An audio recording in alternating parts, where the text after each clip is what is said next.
def la ñuy def ba ñibbi te duñu gisante ak moom à l'occurrence de ki nga xamante ni moom moo nekk Tiken Jah Fakoly ginnaaw bi nga xamante ni ñëwoon na fii nga xamante ni moom moo di ci Sénégal daal di màggal bés bi nga xamante ni mooy bésu ganek àdduna ki nga xamante ne ni moom moo di Bob Marley foofee ca CICES la ko doon féetee le 11 mai bi ñu ko defee ba pare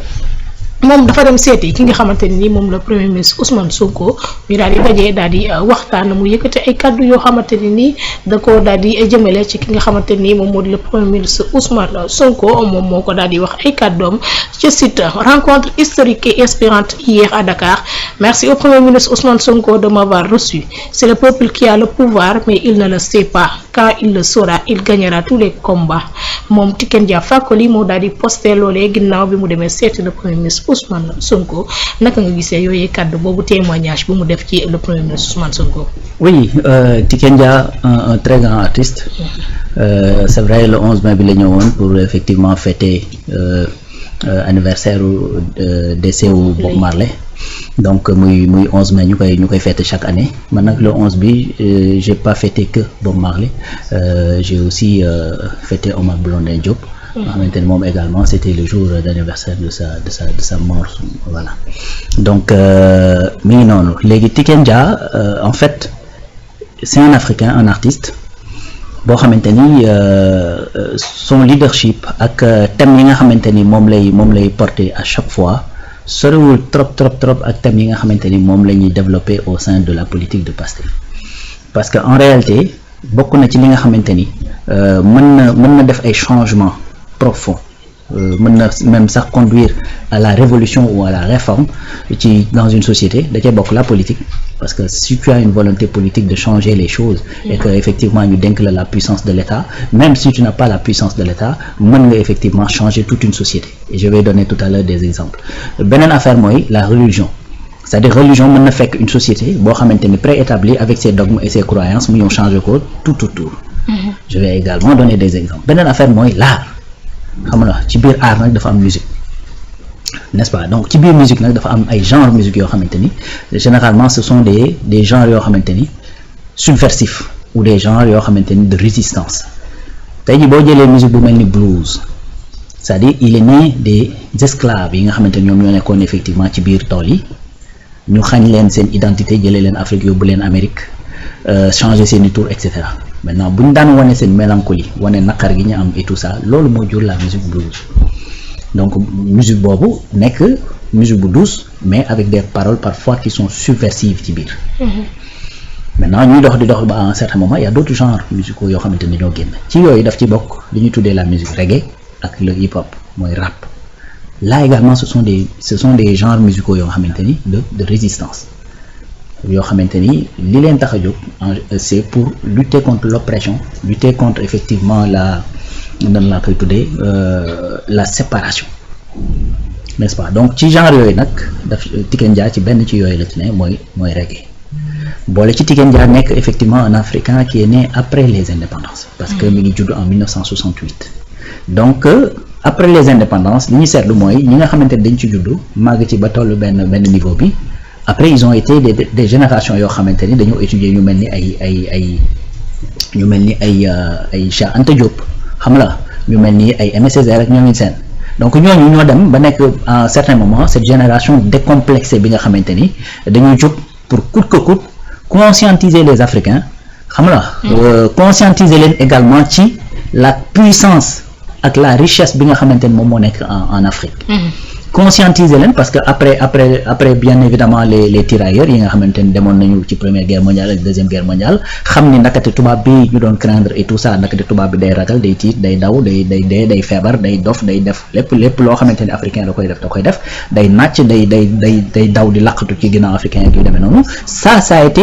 la première génération bi nga xamante ni dafa doon tàmbali décomplexer effectivement les Africains. Léegi nag les artistes jouent ci un rôle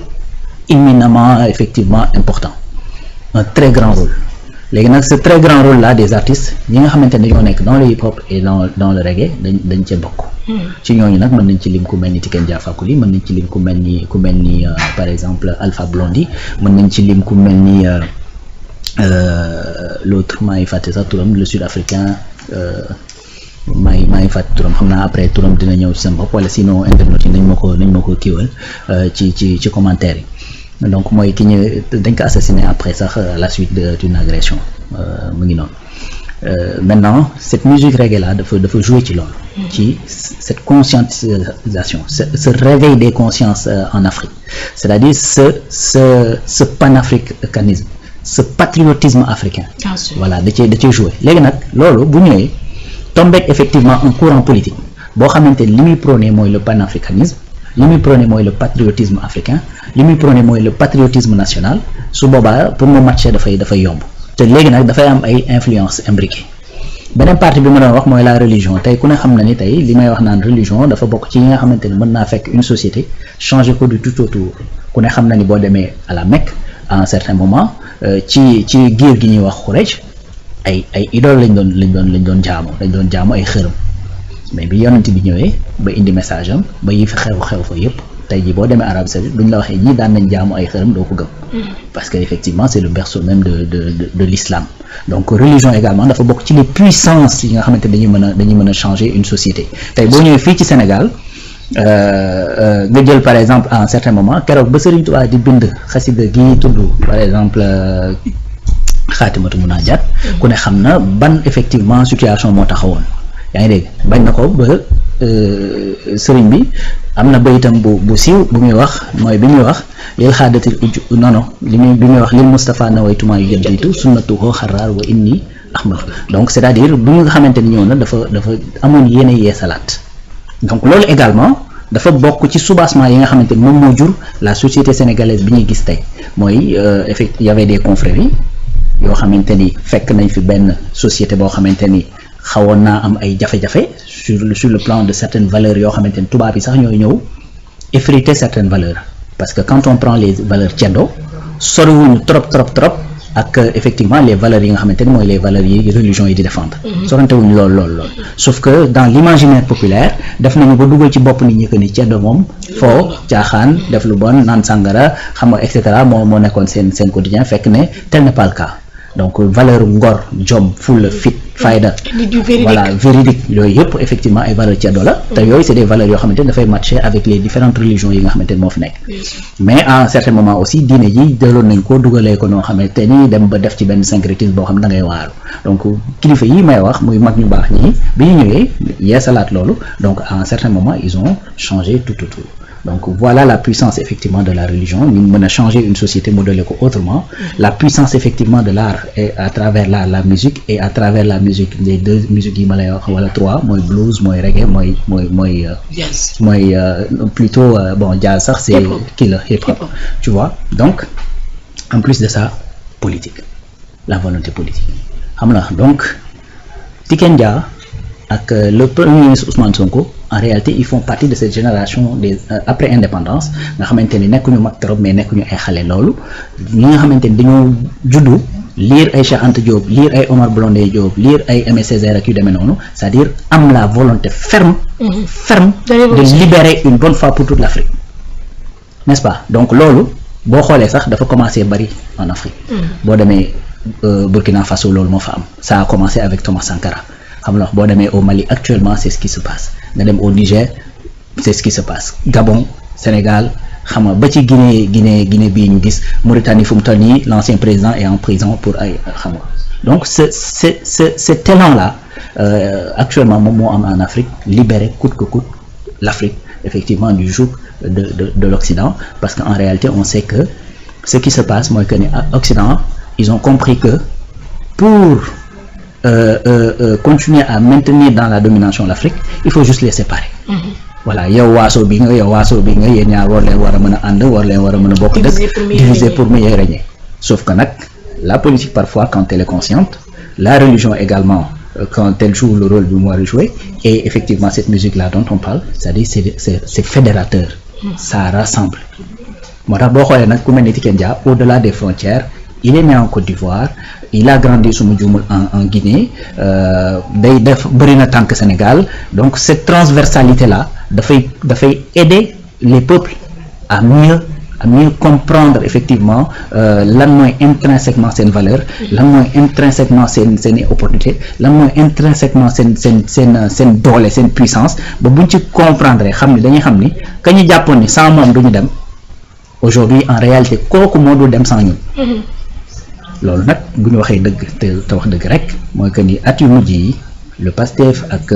son président Ousmane Sonko ils ont joué un rôle incommensurable dans ce réveil des consciences. Réveil des consciences boo xam te ni mën na jur des conséquences pour les Occidentaux pour être néfaste chez les Occidentaux. Oui, bon, mais en fait, c'est-à-dire les pays n'ont pas d'amis, ils n'ont que des intérêts. Bien sûr. Voilà. Donc ils n'ont pas d'amis, ils n'ont que des intérêts. Cette fameuse phrase, c'est de De Gaulle même. De Gaulle moo ko waxoon donc ñoom boo leen delloowaatee ci loolu kon du la waru leen mën a poser problème tu vois donc actuellement efficacité mooy dox ci àddina bi foo mënti dem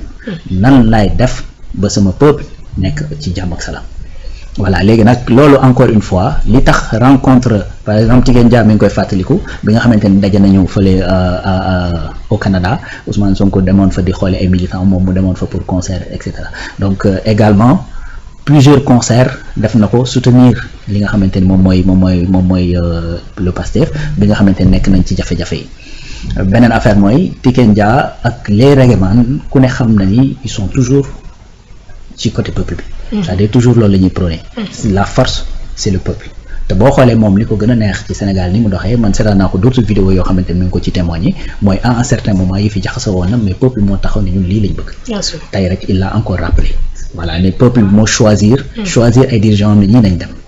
donc loolu lu mu yàgg a magnifier la loo xamante ne la également charme Sénégal la parce que bu doon yeneen dëkk peut-être dinañ yegg feneen moom dëkk ba mu jógee ba ñu tollee ci situation yi dañoo xeex bu metti ñu bari dee fa donc Sénégal ñëw dépassé loolu parce que y a un peuple qui est conscient qui est là debout taxaw ne ñun li ñu bëgg mooy jàmm te kenn duñ nangu kenn duñ ko yàqal boo ñu ko naree yàqal dañ lay seppi tout simplement teg la ne jël keneen ku ñu yaakaar ne bu ñëwee doxal yi fi ñu teg ko à la place donc voilà effectivement un peu pour camper le décor pour wax lan moo war a mën a expliquer qu'il y ait cette proximité qu'il y ait cette nu ma koy tuddeeti qu'il y ait cette fraternité loolu mooy le mot même bi Tiken Jah utilisé cette convivialité cette cordialité cette fraternité entre Tiken Jah ak par exemple Ousmane Sonko parce que en réalité li ñuy poursuivre en fait wuutewul c'est juste ce sont les méthodologies qui c'est un homme politique qui effectivement c'est un artiste et c'est un musicien donc loolu rek mooy différence bi mais l'idéal poursuivi est le même mooy que un jour ou l'autre que l'Afrique soit unie que les Africains soient unis que également les pays africains soient libres de décider soient souverains tout simplement voilà. En tout cas Ousmane Sonko day représenter un modèle politique d'un homme politique